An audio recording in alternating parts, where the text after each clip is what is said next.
de l'amour de Dieu. Et bénis le roi des rois. Chantons Ebenezer, la grâce infinie de Dieu. Oh, souviens-toi de l'amour de Dieu. Et bénis le roi des rois. Oui, chantons Ebenezer, la grâce infinie de Dieu. Souviens-toi de l'amour de Dieu. Et bénis le roi des rois. Chantons, chantons. La grâce infinie de Dieu. Souviens-toi de l'amour de Dieu. Et bénis le roi des rois. Oh, Ebenezer, la grâce infinie de Dieu. Souviens-toi de l'amour de Dieu. Et bénis le roi des rois. oui, Ebenezer, La grâce infinie de Dieu. Souviens-toi de l'amour de Dieu. Et bénis le roi des rois. Ebenezer.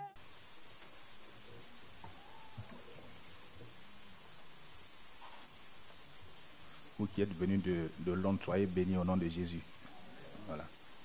Il y a Madame Soa qui est là, avec le frère Evra, c'est ça, hein? Il ne me trompe pas. Voilà. Que Dieu vous bénisse.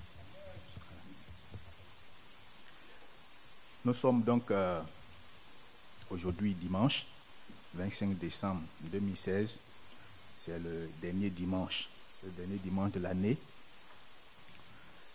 Nous avons donc pratiquement bouclé l'année 2016 parce que elle va s'achever dans quelques jours et faire place à une autre année. Pour nous, l'année qui s'achève, c'est une année spirituelle que nous avons baptisée année de la maturité. Et donc, nous sommes donc pratiquement à la fin de l'année. Et donc, quel bilan personnel chacun de nous a fait?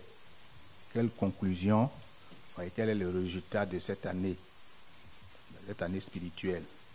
Quelles leçons avons-nous tirées de notre vie et quelle attitude dans l'avenir? Alléluia. Et donc, je voudrais orienter notre message de ce dimanche dans ce sens. Et donc, le thème que j'ai proposé, c'est quelle attitude à l'heure du bilan? N'est-ce pas? Voilà, quelle attitude? Qu'est-ce qu'il faut faire? Est-ce que le bilan est bon? Est-ce que le résultat est bon? De janvier jusqu'à maintenant, est-ce que les choses sont passées comme on aurait souhaité? Pour certains, c'est non. Pour d'autres, c'est oui. Pour certains, c'est oui et non. Alléluia. Je crois que c'est oui et non pour tout le monde, n'est-ce pas? Voilà, parce que tout n'a pas bien fonctionné par moment. Donc, c'est oui et non. Mais ce qu'il convient de faire, voyez, s'il y a des attitudes à avoir, s'il y a des conseils à donner, voyez, ce qu'il convient de faire, premièrement, c'est d'être reconnaissant au Seigneur. C'est d'être reconnaissant au Seigneur. La Bible dit d'être reconnaissant à Dieu en toutes choses. Que les choses se soient bien passées, bien déroulées, que les choses ne soient pas bien déroulées. La Bible dit en toutes choses, il faut être reconnaissant. Il faut rendre grâce à Dieu. Alléluia. Et s'il y a des conseils à donner, premièrement, c'est cela. Premièrement, il faut être reconnaissant à Dieu. Il faut être reconnaissant à Dieu parce que il y a des gens qui sont partis, qui sont entrés dans l'éternité. Ils ne sont plus de ce monde. Il y en a qui sont partis. On a perdu un parent, on a perdu un ami, quelqu'un qui nous est cher, il est parti. Voyez, et nous sommes encore en vie. C'est une grâce. Pour ça, simplement, c'est une grâce. c'est une raison valable de bénir le Seigneur parce que tu es encore vivant. Alléluia. Tu as encore l'occasion de demander pardon pour tes péchés. Tu as encore l'occasion de supplier Dieu pour ta vie. C'est déjà important. Alléluia. Ce que tu voulais avoir peut-être du travail, tu voulais avoir beaucoup de choses. Voyez, beaucoup de prières, beaucoup de sujets qui sont montés à Dieu sont restés en attente. Mais simplement, il faut être reconnaissant. Il faut être reconnaissant parce que tu es encore en vie. Tu as encore du temps pour prier. Tu as encore du temps pour demander les choses à Dieu. Ceux qui sont partis ne pourront plus le faire. Ceux qui sont morts dans leurs péchés sont des gens perdus éternellement. Mais toi, tu as encore l'occasion, toi et moi, nous avons encore l'occasion de venir adorer le Seigneur, servir Dieu. Voyez, nous pouvons encore bénéficier des grâces du Seigneur. C'est pourquoi, en toutes choses, voyez, il faut être reconnaissant à Dieu. Il faut être reconnaissant à Dieu parce que tu vis. Alléluia. Il faut être reconnaissant à Dieu parce que tu vis. Il faut bénir le Seigneur pour cela. Il faut le louer de tout ton cœur. Voyez, il faut le louer de tout ton cœur parce que tu es en bonne santé. Parce que tu es encore dans ce monde. Il faut bénir le Seigneur pour cela. Alléluia. À l'heure du bilan, donc, il faut bénir vraiment le Seigneur. Il faut le faire de tout ton cœur. Il ne faut pas le faire simplement du bout des lèvres. Il ne faut pas dire des paroles du bout des lèvres. Souhaiter des vœux du bout des lèvres. Bénir les gens du bout des lèvres. Il faut le faire de tout ton cœur. Parce que c'est une vie. C'est ta vie. Alléluia. Il s'agit de ta vie. Il s'agit de notre vie. Donc il faut bénir le Seigneur de tout ton cœur. Quand on doit être reconnaissant, il faut le faire de tout ton cœur. Il faut le faire de toute ta pensée. Voyez, et cela touche le cœur de Dieu. Gloire au Seigneur. La deuxième chose qu'on peut ajouter, voyez, après le bilan, à la fin du bilan, voyez, c'est de prendre une bonne décision. Il faut prendre une bonne décision. Quand tu as été reconnaissant pour ce qu'il a fait, il faut prendre une bonne décision. Parce que tu es encore en vie. Il faut prendre la décision d'orienter ta vie dans la bonne direction. Il faut prendre la décision d'orienter ta vie dans la bonne direction. Il faut orienter ta vie vers Dieu. La bonne direction, c'est cela. Il faut orienter ta vie vers Dieu. Comme le résultat n'a pas été bon, il ne faut pas dire non, je vais aller chercher ailleurs. Je vais chercher un autre Seigneur. Je vais chercher une autre solution. Je vais chercher un autre saint. Non. Dieu n'a pas changé. Alléluia. Ses bontés se renouvellent. Ses grâces ne sont pas épuisées. Ses compassions ne sont pas à leur terme. Et le bien qu'il dispose, tout ce qu'il peut apporter n'est pas encore fini. Il y en a encore suffisamment. Il y a encore un bon stock. Donc, il ne faut pas aller ailleurs. Il faut revenir à Dieu. Alléluia. Il faut faire le bon choix. Il faut prendre la bonne décision. Il faut choisir la bonne orientation. Il faut faire ce qui est bien. Il faut orienter ta vie dans la bonne direction. Alléluia. Il ne faut pas pécher contre ton Dieu pour te séparer de Dieu. Il y a une histoire biblique que j'aime bien, qu'on va lire. Peut-être que ce n'est pas le verset adapté pour ce que je viens de dire, mais il y a une leçon que je voudrais qu'on tire. Nous allons prendre Genèse, le chapitre 13. Genèse, chapitre 13, à partir du verset 9.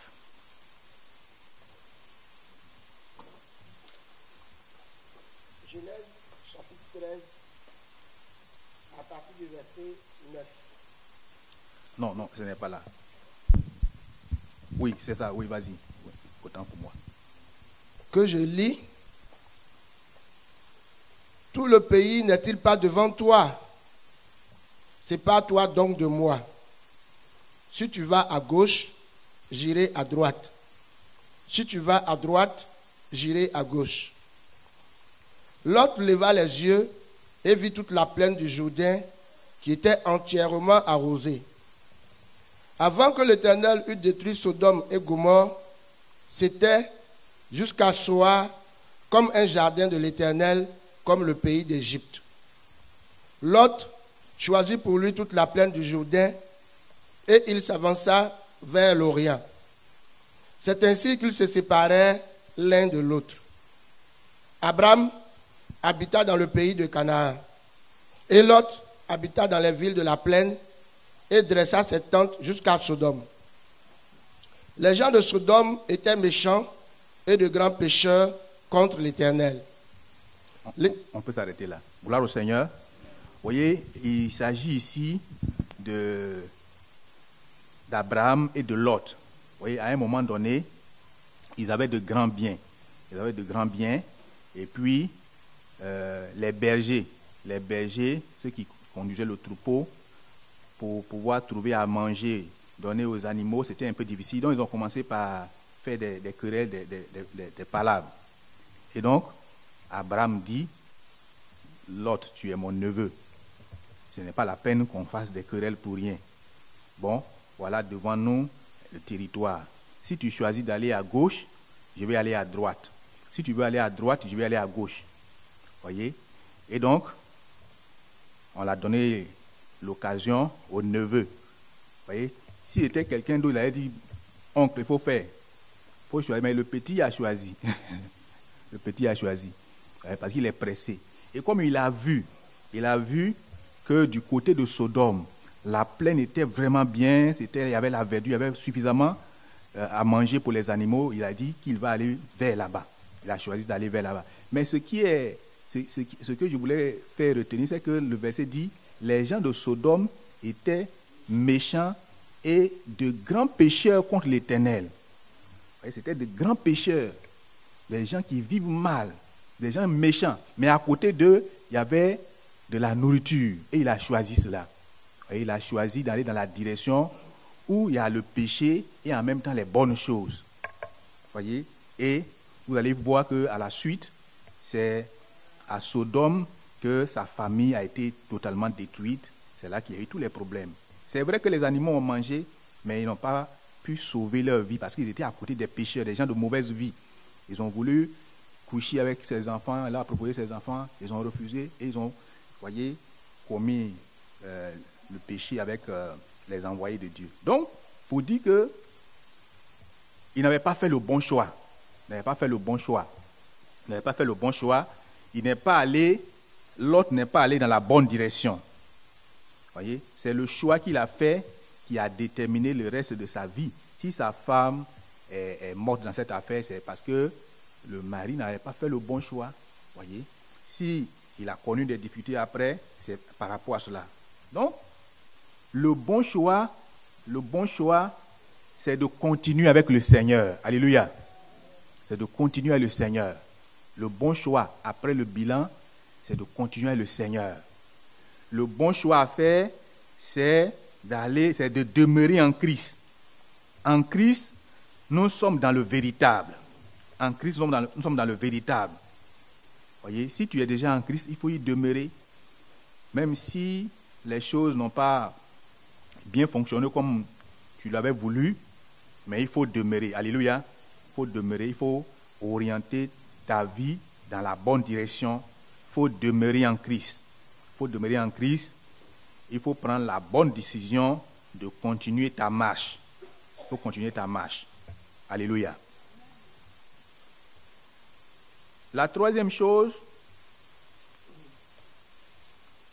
c'est qui ressemble un peu à ce que je viens de dire, voyez, c'est de ne pas se détourner de Dieu. De ne pas se détourner de Dieu à l'heure du bilan, quel que soit le résultat, quelle que soit la situation, quels que soient les problèmes. Voyez, nous devons continuer notre marche avec le Seigneur. Les souffrances ou bien les problèmes que nous avons ne doivent pas prendre le dessus. Ça ne doit pas prendre le dessus au point d'abandonner le Seigneur. Et si quelqu'un a des problèmes et qu'il choisit d'abandonner le Seigneur, il n'a pas réglé son problème. Tu ne l'as pas réglé. Même si tu trouves une solution, tu n'as pas réglé cela. Parce que tu es loin du Seigneur. Voyez, il ne faut jamais se détourner de Dieu, même si les choses ne sont pas bien passées. Si tu as un problème, tu as un souci, et que tu abandonnes le Seigneur, c'est que tu n'as rien fait. C'est que tu n'as rien fait. C'est que tu n'as pas réglé le problème. Le problème demeure. Parce que loin du Seigneur, il n'y a pas de vie. Séparé de Dieu, notre vie n'a plus de sens. Coupé de Dieu, nous ne sommes rien. Si on nous donne tous les biens de ce monde, on nous donne toutes les richesses de ce monde, et que nous sommes coupés de Dieu, et notre vie n'a plus de sens. Alléluia. Regardez dans l'évangile de Marc, Marc chapitre 9, versets 43 à 47. Marc 9. 43 à 47. 43 à 47 que je lis. Si ta main est pour toi une occasion de chute, coupe-la. Mieux vaut pour toi entrer manchot dans la vie que d'avoir les deux mains et d'aller dans la géhenne, dans le feu qui ne s'éteint point. Si ton pied est pour toi une occasion de chute, coupe-le. Mieux vaut pour toi entrer boiteux dans la vie que d'avoir les deux pieds et d'être jeté dans la géhenne et dans le feu qui ne s'éteint point. Continue. 47. Oui. Et si ton œil est pour toi une occasion de chute, arrache-le. Mieux vaut pour toi entrer dans le royaume de Dieu n'ayant qu'un œil que d'avoir deux yeux et d'être jeté dans la géhenne. Alléluia. Voyez, donc nous comprenons clairement ici que ce texte met l'accent sur l'importance d'aller dans le ciel. Alléluia. Même si tu as une main coupée, tu as un pied coupé, que tu accèdes au ciel, c'est mieux que d'avoir les deux mains et ne pas aller au ciel. C'est mieux d'avoir un œil ou bien de ne pas les avoir du tout et puis gagner le ciel que de les avoir et puis ne pas partir. Alléluia. Voyez, c'est pour dire que si tu as tout, tu as la santé, tu as le matériel, tu as tout ce qu'il faut, avec les moyens que tu as, tu disposes de tout. Et que tu es loin du Seigneur et que tu n'as pas le salut, c'est que tu as tout perdu, c'est que tu n'as rien. Voyez, être pauvre et avoir le ciel, c'est mieux. Être malade ou bien avoir un besoin qui n'est pas pourvu et gagner le ciel, c'est le plus important. Alléluia. Et il faut que nous comprenions ces choses. Nous avons la vie devant nous. Nous avons le chemin devant nous. Nous sommes restés en vie, la vie continue. On va entrer dans une nouvelle année. Les années vont se succéder. Mais il faut comprendre ces choses. Qu'il n'y a que dans le Seigneur, il n'y a qu'en Christ qu'il y a la vie. Alléluia. C'est pourquoi il faut le dire à ton frère. Dis à ton frère, c'est vrai, j'ai des besoins importants. C'est vrai, j'ai de sérieux problèmes. Je traverse des situations difficiles. Mais comme j'ai le Seigneur, je suis rassuré. Dis-lui ça. Comme j'ai le Seigneur, j'ai tout. C'est vrai, tu me vois malade comme ça, mais j'ai Jésus. Tu me vois, je n'ai rien. Mon compte est au rouge, mais j'ai Jésus.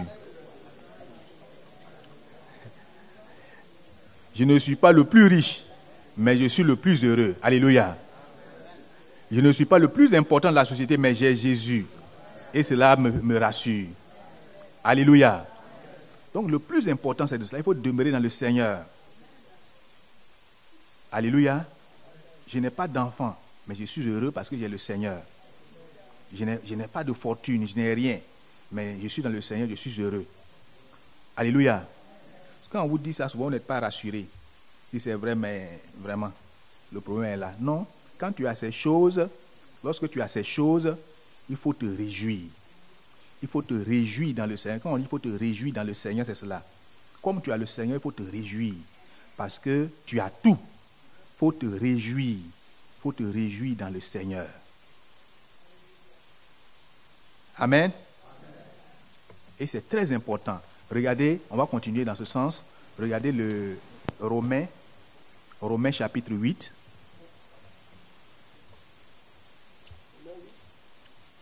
« 28 à 29.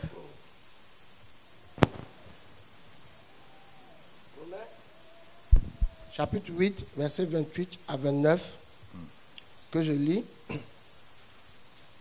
Nous savons du reste que toute chose concourt au bien de ceux qui aiment Dieu, de ceux qui sont appelés selon son dessein. Car ce qu'il a connu d'avance, il les a aussi prédestinés à être semblables à l'image de son Fils, afin que son Fils fût le premier-né entre plusieurs frères. Tu lis à partir du verset 35 maintenant. À partir du verset 35. À la fin maintenant. Qui nous séparera de l'amour de Christ? Serait-ce la tribulation, ou l'angoisse, ou la persécution, ou la faim, ou la nudité, ou le péril, ou l'épée? Selon qu'il est écrit, c'est à cause de toi qu'on nous met à mort tout le jour, qu'on nous regarde comme des brebis destinées à la boucherie. Mais dans toutes ces choses, nous sommes plus que vainqueurs par celui qui nous a aimés. Car j'ai l'assurance que ni la mort, ni la vie, ni les anges, ni les dominations, ni les choses présentes, ni les choses à venir, ni les puissances, ni la hauteur, ni la profondeur, ni aucune autre créature ne pourra nous séparer de l'amour de Dieu manifesté en Jésus-Christ, notre Seigneur. Alléluia. Il ne faudrait pas, prenons ça dans l'autre sens, il ne faudrait pas que les besoins auxquels nous sommes confrontés nous séparent de l'amour de Dieu.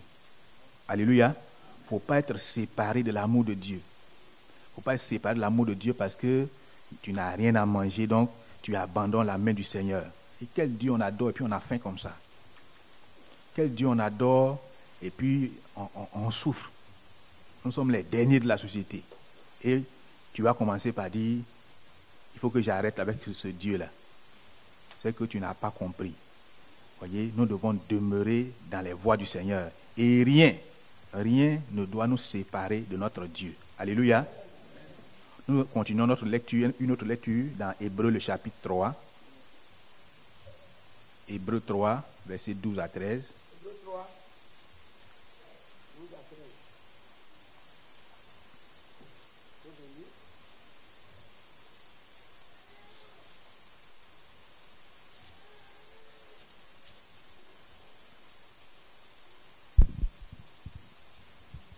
Prenez garde, frères, que quelqu'un de vous n'ait un cœur mauvais et incrédule au point de se détourner du Dieu vivant. Mais exhortez-vous les uns les autres chaque jour, aussi longtemps qu'on peut dire aujourd'hui, afin qu'aucun de vous ne s'endurcisse par la séduction du péché. Car nous sommes devenus participants de Christ, pourvu que nous retenions fermement jusqu'à la fin l'assurance que nous avions au commencement. Amen. Donc il faut se garder. Il faut se garder, voyez, d'avoir un cœur mauvais. Un cœur mauvais, devenir incrédule, de devenir incrédule. Il faut te garder de cela. Voyez, il faut te garder, voyez, de tomber dans le péché, de pratiquer dans le péché et de te séparer de Dieu. Alléluia. Nous lisons maintenant Hébreux 10. Hébreux 10, 39 et 35 à 39. Hébreux 10, 35 à 39.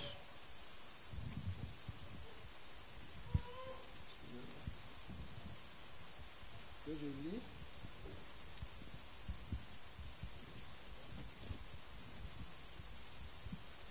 Hébreux 10, 35 à 39. Il est écrit: N'abandonnez donc pas votre assemblée, à votre assurance. n'abandonnez pas votre assurance à laquelle est attachée une grande rémunération. Car vous avez besoin de persévérance, afin qu'après avoir accompli la volonté de Dieu, vous obteniez ce qui vous a été promis. Encore un peu de temps. Celui qui doit venir viendra et il ne tardera pas. Et mon juste vivra par la foi. Mais s'il se retire, mon âme ne prend pas plaisir en lui. Mon âme ne prend pas plaisir en lui. Nous ne sommes pas de ceux qui se retirent pour se perdre, mais de ceux qui ont la foi pour sauver leurs âmes. Alléluia. Oui, si tu te retires, si tu sors du chemin, oui, Dieu ne prend plus plaisir en toi. Alléluia. Donc, nous devons continuer. Nous devons continuer la marche et les difficultés que nous avons, les situations difficiles que nous pouvons connaître ne doivent pas, nous éloigner de notre Dieu. Cela ne doit pas nous éloigner de la présence de Dieu. Je voudrais ajouter un quatrième élément. Voyez, à l'heure du bilan, il faut savoir donner une réaction à ce qui vous arrive. Il faut savoir donner une réaction à ce qui vous arrive. Il faut savoir donner une suite à ce qui vous arrive. Voyez, il faut savoir réagir. Lorsque tu es en face d'une situation, il faut avoir la bonne réaction, la bonne attitude. Amen. Voyez, la bonne attitude, par exemple, c'est que si je suis confronté à un problème, il ne faudrait pas que la situation me déstabilise, la situation me détruise. Si je suis confronté à des difficultés dans ma marche, il ne faudrait pas que cette situation vienne me détruire.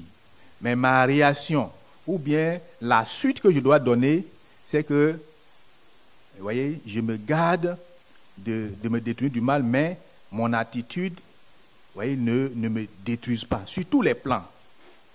Alléluia. Vous voyez, par exemple, quelqu'un qui perd un parent, même si c'est douloureux, ta réaction ne doit pas être de te cogner le mur pour que tu meurs et qu'on vous enterre le même jour. Ou bien c'est ça. Comme ça te fait tellement mal, tu veux mourir avec lui. Une fois dans mon village, il y avait un jeune qui avait perdu son papa. Et puis l'enfant, on ne pouvait même pas le maîtriser. Depuis la morgue jusqu'au lieu des funérailles, il crie partout, il saute. Même quand les gens ont attrapé le cercueil, il va tomber sur le cercueil, les gens déposent, il se couche dessus. Ses amis le tirent partout. Finalement, ça a commencé par énerver tout le monde. C'est vrai que ça lui faisait mal au début, on le regardait, mais c'est exagéré maintenant. Et il a continué. À l'heure de l'enterrement le samedi matin, quand on a pris le corps, qu'on se dirigeait vers le cimetière, là, c'était encore grave. Tout ça, il le faisait un peu sous l'effet de l'alcool. Oui, ça lui faisait mal, mais il y avait un peu de ça dedans. Mais il faisait du tapage. On est arrivé au cimetière. Là encore, pour qu'on fasse descendre le corps dans la tombe, il a fait plus que ce qu'il avait fait toute la nuit. Donc, il y a un notable du chef qui dit, bon, attendez, déposez, attendez. Il dit, mon fils, viens, il faut rentrer, et puis on va mettre dessus, on va faire ça en même temps. Là, tu vas partir avec lui. Viens, mon fils, viens. Il dit, laissez-le, restez tranquille, laissez-le. Mon fils, viens, on t'attend. Et puis, il est resté calme. On dit, reste dedans, on va faire. Tu nous as trop fatigués. Laissez-le. Et puis, il y avait un silence, on le regardait. On dit, bon, comme tu es fatigué, tu veux vraiment partir, depuis là, il faut te coucher dedans. Et puis il est resté calme. Donc, le vieux lui a dit, je ne veux plus te voir t'agiter ici. C'est fini ça. Va à la maison. Et puis doucement, il a commencé à la maison. Mais il ne voulait pas mourir.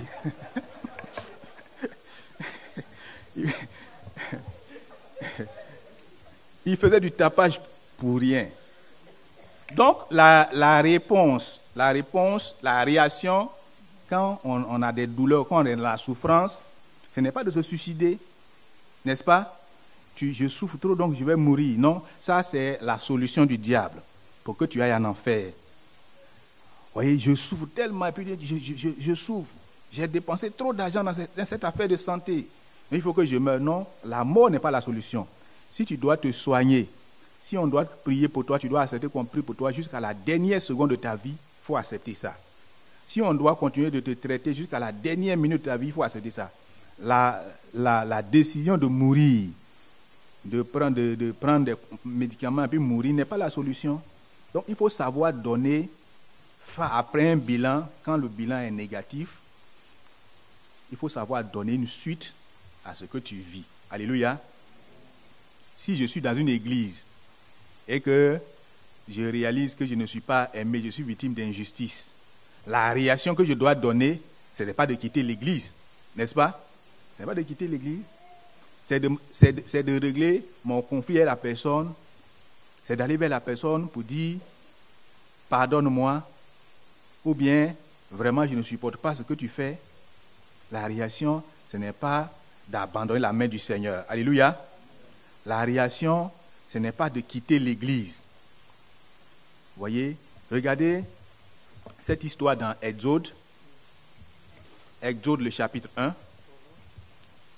Verset 15 à 25. Exode chapitre 1, verset 15 à 25. Le roi d'Égypte parla aux sages femmes des Hébreux, nommées l'une Shipra et l'autre Pua. Il leur dit, quand vous accoucherez les femmes des Hébreux, et que vous les verrez sur les sièges, si c'est un garçon, faites-le mourir. Si c'est une fille, laissez-la vivre. Mais les sages-femmes craignèrent Dieu et ne firent point ce que leur avait dit le roi d'Égypte.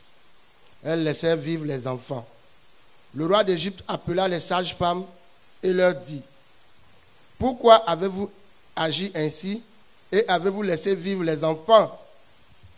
Les sages-femmes répondirent à Pharaon, c'est que les femmes des Hébreux ne sont pas comme les Égyptiennes. Elles sont vigoureuses et elles accouchent avant l'arrivée de la sage-femme. Dieu fit du bien aux sages-femmes et le peuple multiplia et devint très nombreux. Parce que les sages-femmes avaient eu la crainte de Dieu, Dieu fit prospérer leur maison. Alors Pharaon donna cet ordre à tout son peuple. Vous jeterez dans le fleuve tout garçon qui naîtra et vous laisserez vivre toutes les filles. Merci. Alléluia. Voyez, nous voyons ici l'attitude des sages-femmes. Voyez, les sages-femmes avaient la crainte. Elles avaient la crainte. Et voilà la réaction qu'elles ont donnée à la recommandation qu'on leur a donnée. On leur a donné une mauvaise recommandation. Voyez, il faut tuer les enfants, les mâles, il faut les tuer. Il faut participer au crime. Il faut participer au projet de destruction de cette race. Et on voulait déjà, depuis la maternité, mettre fin à cela. Le politique voulait atteindre son but depuis la maternité. Mais comme elles ont la crainte de Dieu, elles ont su donner une suite à cela, donner une réponse à cela. Leur réaction, voyez, c'est de ne pas se compromettre, ce n'est pas de détruire leur relation avec Dieu. Alléluia. Vous ne voulez pas détruire leur relation avec Dieu. Parce qu'il s'agit de préserver sa relation, sa communion avec Dieu. C'est vrai qu'on voulait les pousser à atteindre un projet commun, un projet, voyez, politique, si on peut le dire ainsi. Mais, comme elles ont la crainte de Dieu, elles ont choisi de faire le contraire. Et elles ont trouvé la manière pour dire, bon, elles sont vigoureuses. Avec elles, ça se passe facilement. Donc, c'est pourquoi cela n'a pas été. Et la Bible dit que Dieu les a bénis. Amen.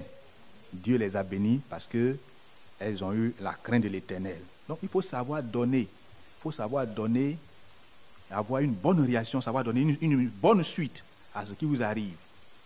Voyez, c'est ce que Job a vécu dans sa maison. Lorsque Job avait des problèmes, lorsque Job était dans la souffrance,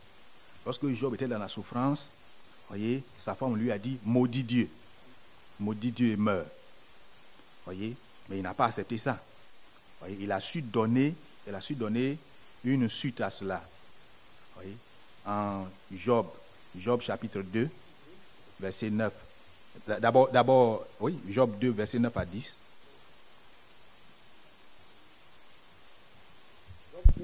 Verset 9 à 10. Sa femme lui dit, tu demeures ferme dans ton intégrité, maudit Dieu et meurs. Mais Job lui répondit, tu parles comme une femme insensée. Quoi? Nous recevons de Dieu le bien et nous ne recevions pas aussi le mal. En tout cela, Job ne pécha point par ses lèvres. Alléluia. Amen. Vous voyez, il était dans la souffrance, mais il n'a jamais voulu pécher contre Dieu. Il était dans la souffrance. Ce n'était pas une petite souffrance, mais jamais, même si la douleur est atroce, terrible, ça ne nous donne pas le droit ou bien l'occasion de nous séparer de Dieu, de maudire Dieu et de détruire notre relation avec Dieu. Même si tu fais un bilan de ta vie, depuis que tu es dans ce monde, pas pour une année seulement, pour 40 ans de vie, 50 ans de vie, et puis tu réalises que les choses vont toujours mal, tu vois comme une malédiction qui pèse sur toi. Ce n'est pas en te séparant de Dieu que le problème sera réglé. Ce n'est pas en abandonnant la main du Seigneur que tu vas avoir la solution. Ta réaction doit être de demeurer dans le Seigneur. Alléluia. Et Job a répondu à sa femme. Il dit, mais nous les hommes, quelquefois aussi attendons de recevoir de Dieu de mauvaises choses. Quelqu'un qui souffre. Il dit, quelquefois, il faut que Dieu aussi, quand il permet des souffrances, qu'on accepte cela. Donc il a accepté ces choses-là. Voyez, je ne peux pas maudire Dieu. Voyez. Lis maintenant Job chapitre 1, le verset 21 à 22. Job 1, 21 à 22. Et dit, je suis sorti, on va commencer au verset 20. Alors Job se leva, déchira son manteau et se rasa la tête.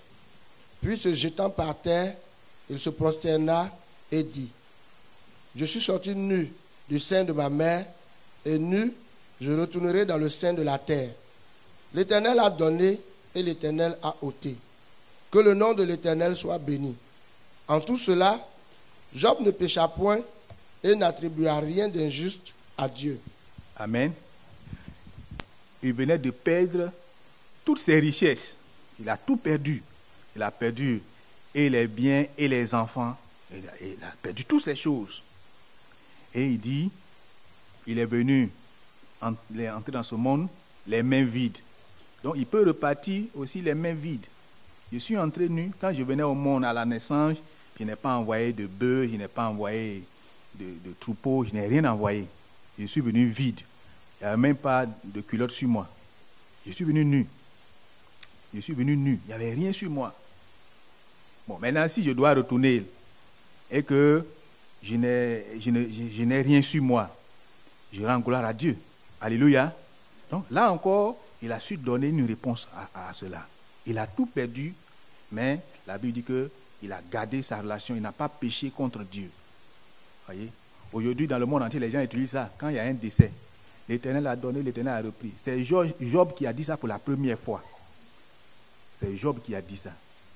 L'Éternel a donné, l'Éternel a repris. Que son nom soit béni. Voyez? Quand on perd un parent, souvent les gens se consolent avec ça. Voilà. C'est Dieu qui l'a envoyé. Dieu l'a pris encore pour partir. Que son nom soit béni. Voyez, lorsque nous sommes devant de telles situations, il ne faut pas pécher contre Dieu. Il ne faut pas abandonner la main du Seigneur. Notre réponse, notre réaction doit être une bonne réaction. Voyez, je suis avec un ami, si je suis avec quelqu'un, et puis sa manière de faire est en train de me pousser à m'éloigner du Seigneur, est-ce que c'est de le laisser m'éloigner du Seigneur?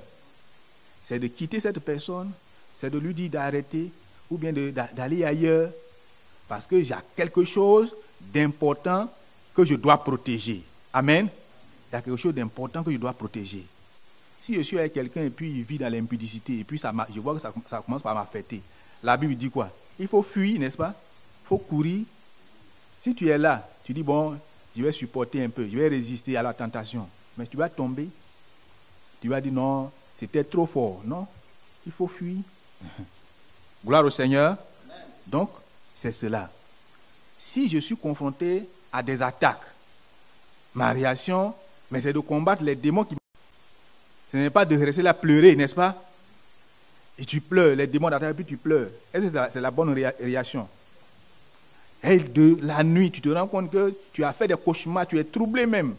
Les démons t'ont attaqué, tu t'ont visité, toi-même tu as senti ça. Et puis tu te couches encore. C'est la bonne réponse? Est-ce que c'est la bonne réponse? Tu es effrayé. Ton sommeil est troublé. Mais ce qu'il convient de faire, c'est de prier, et de te mettre en prière,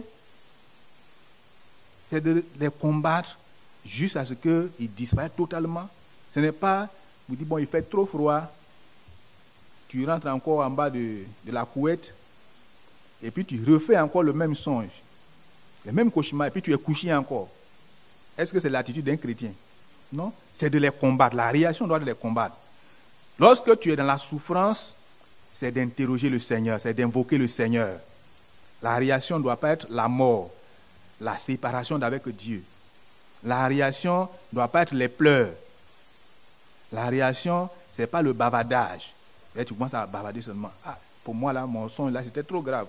Ce que j'ai vu, là, c'est plus grave que pour toi. Et c'est en parlant que tu vas avoir la solution. Lorsque tu ne comprends pas quelque chose, mais c'est d'interroger Dieu. Lorsque ça ne va pas, c'est de prier. La réaction, c'est cela. C'est de prier, c'est d'invoquer le Seigneur, c'est d'entrer dans un moment de jeûne et de prière. Gloire au Seigneur. Donc, il faut savoir donner une suite à tout ce qui arrive. Ça peut être des malentendus avec des gens. Ta réaction doit être toujours positive. Tu ne dois pas te détruire, t'auto-détruire. Je suis avec quelqu'un qui me met mal à l'aise, je dois régler ça pour ne pas que ce qui se passe me détruise. Alléluia.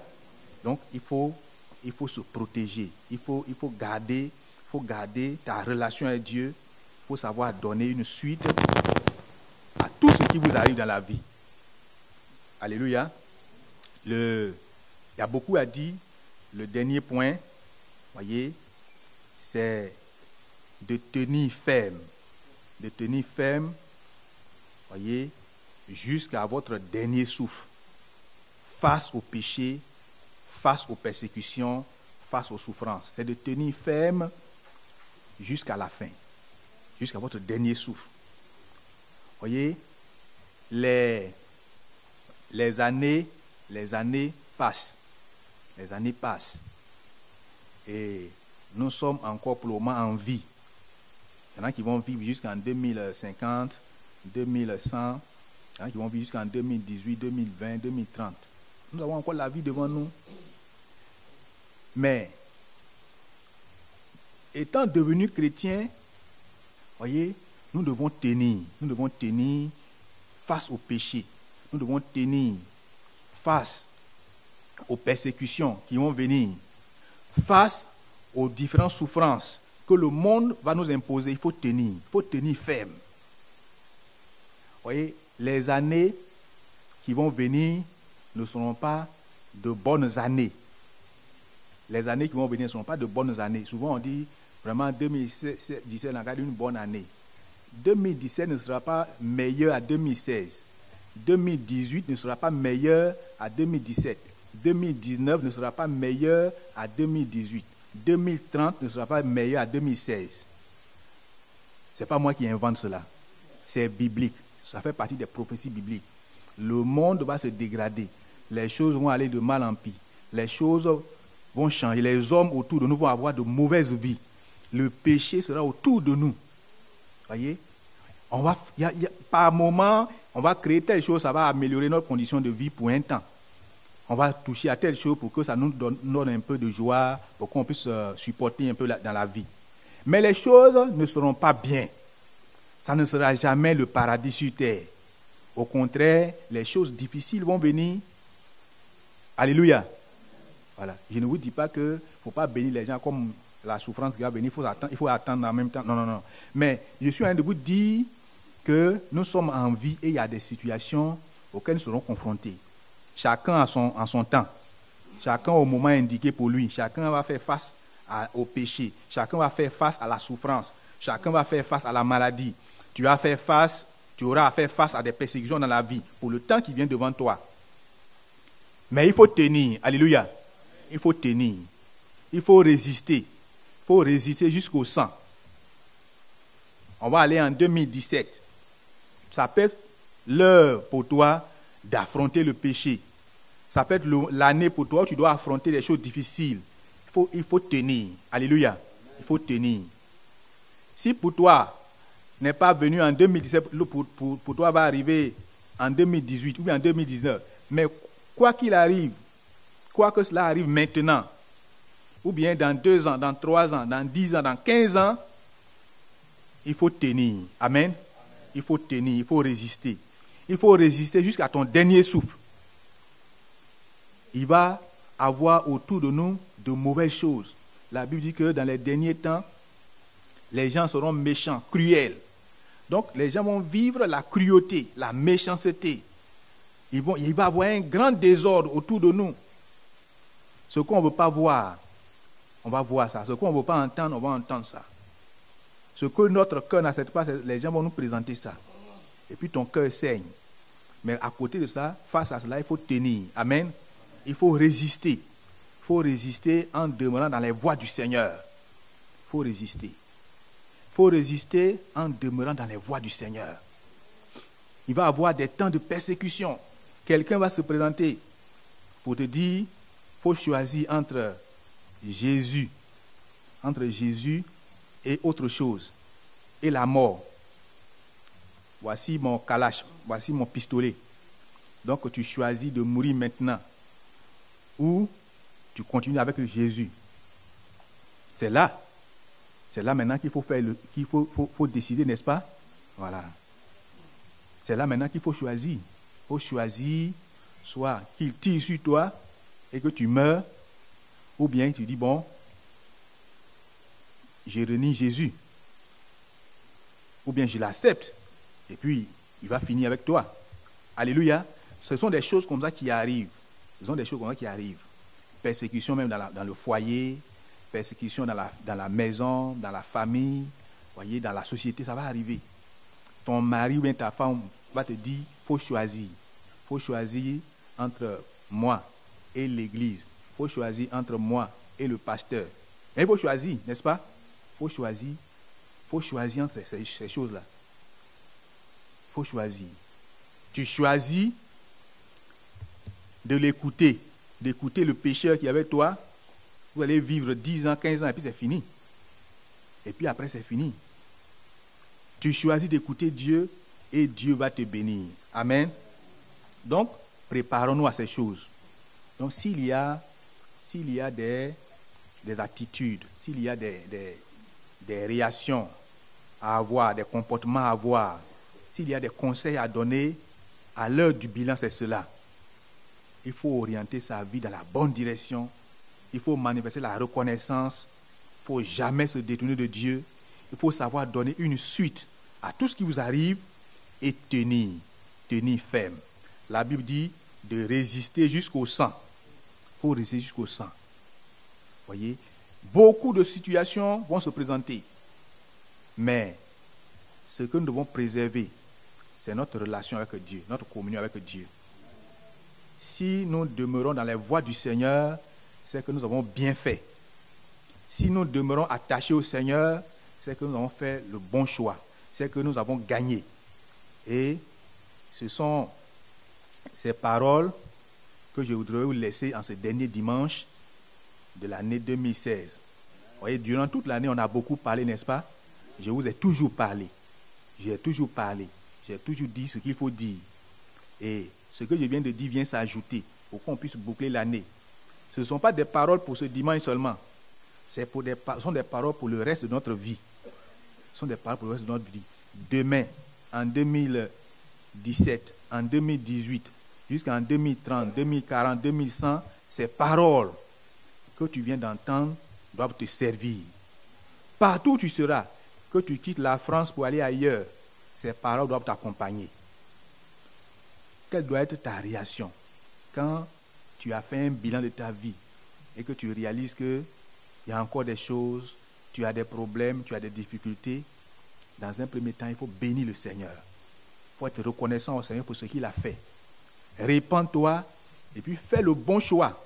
Fais le bon choix et demeure attaché au Seigneur pour affronter les difficultés, pour affronter les situations difficiles, pour affronter tous les cas difficiles, les cas de péché, de persécution, de souffrance. Il faut les affronter.